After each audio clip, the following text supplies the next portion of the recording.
আসসালামু আলাইকুম। শুভ সকাল। সকাল সকাল চলে আসলাম রান্না করতে। ভাই বোনেরা কেমন আছেন আপনারা? নিশ্চয়ই ভালো আছেন, আল্লাহর রহমতে। আমিও ভালো আছি, আলহামদুলিল্লাহ। আমি সকালে আজকে রান্না করব এখন পুঁই শাক দিয়ে কচুরমুখী।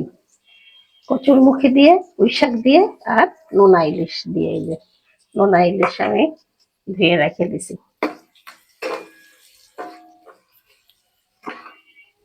তা কারা কারা কচুরমুখী দিয়ে পুঁই শাক রান্না করে খাইছেন কমেন্টে জানাবেন। আর নোনা ইলিশ দিয়ে রান্না তো আরো অসাধারণ।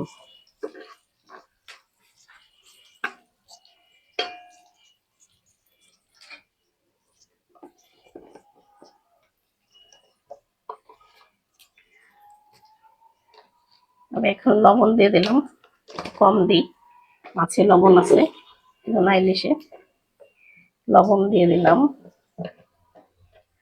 দিয়ে দিলাম হলুদের গুঁড়া,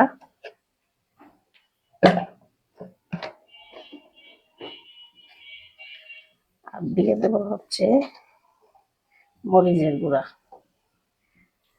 মরিচের গুঁড়া অল্প দিব, কাঁচামরিচ দিছি যেহেতু। হলুদের গুঁড়া আর একটু দিই, শাকের হয়তো লাগতে পারে। আর দিয়ে দেবো একটু আদা রসুন বাটা। দিয়ে এখন আমি নোনা মাছগুলো দিয়ে দিলাম, ওর সাথে কষাই নিই। মাছগুলো দিয়ে আমি একসাথে কষাই নিই মশলাটা।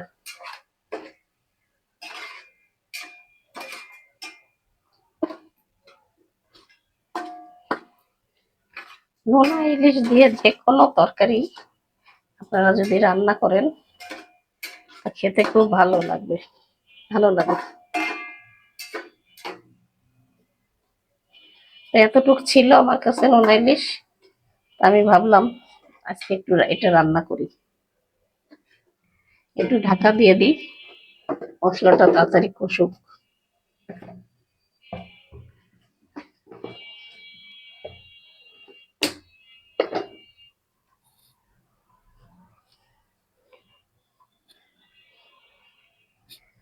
আদা রসুন বাটাটা ফ্রিজ থেকে বের করে রাখছিলাম আগে থেকে।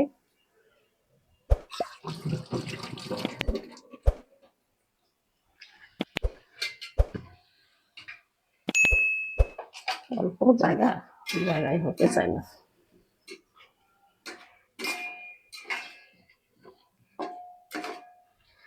আমি এখন ওর সাথে কচুরমুখীটাও দিয়ে দেবো।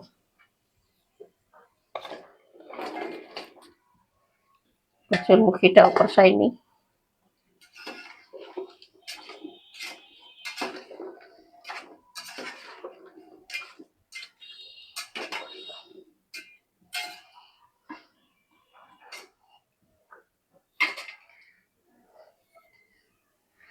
শাকগুলো দিয়ে দিই, দিয়ে দিয়ে ঢাকা দিয়ে দেবো। পুঁই শাক কেটে বেছে ধুয়ে নিছি আগেই। এতগুলো তরকারি বলে এই হাঁড়িটাই চড়ালাম বড়। শাক কমে যাবে একটু পরেই।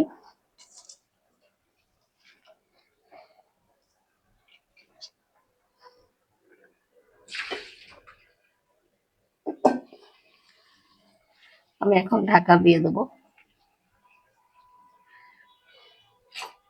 ঢাকা দিয়ে দিই, কমে আসুক, তারপরে আবার আপনাদেরকে দেখাচ্ছি।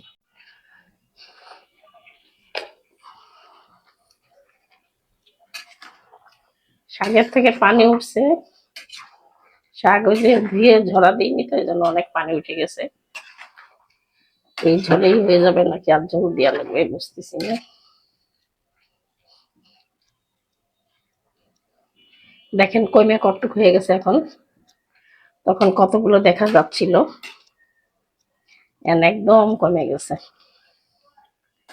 মাথাটা, ইলিশ মাছের মাথাটা একটু লবণ চেখে দেখি। লবণ ঠিক আছে, আর একটু হালকা ঝোল দিয়ে দিই। আর জল দেবো না, এরকম ভাবে থাকবে। এখন আর আবার ঢাকা দিয়ে দিই, আবার হতে থাক, গলে যাক, তারপরে আবার দেখাই আপনাদের সাথে।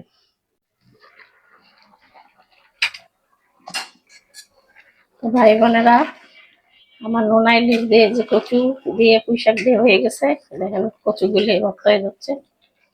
এরকম একটু ঘন ঘন জল থাক, নোনা ইলিশ ভেঙে গেছে। আমি এখন নামিয়ে ফেলবো। তো ভাই বোনেরা, আমার রান্নাটা যদি ভালো লাগে আপনারা লাইক কমেন্ট শেয়ার করবেন, আমার পাশে থাকবেন, সাবস্ক্রাইব করবেন, আর এইভাবে রান্না করে খেয়ে দেখবেন। তা আমি এখানেই শেষ করলাম। আল্লাহ হাফেজ।